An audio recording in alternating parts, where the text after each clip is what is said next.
जी नमस्कार। फट गया बदरी आ गया तूफान, हम यही ना कहते हैं भैया कि यही है खेसारी लाल यादव का पहचान। जी गर्दा कबड़ गया, जी गर्दा, इतना गर्दा कि मत पूछिए।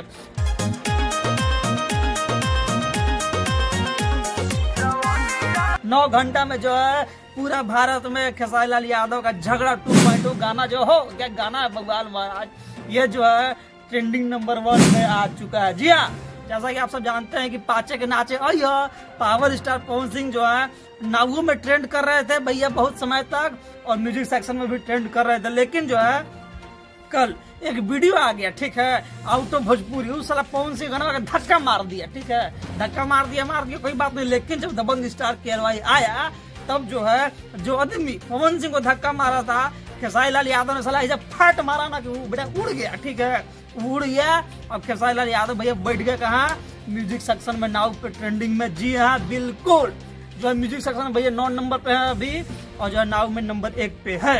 तो जो है आपको ये गाना कैसा लग रहा है, बवाल खबर है कि नहीं आपके लिए, कमेंट से कमेंट के बताइए। आप जो है किसका फैन है यही बताइएगा। भाई को लाइक से सब्सक्राइब करके जाइएगा। महाराज 9 घंटा में 2 मिलियन व्यू के साथ दबंग स्टार कबाड़ के दुनिया उजाड़ चुका है। मिलते हैं अगली बार, तब तक जय हिंद, नमस्कार।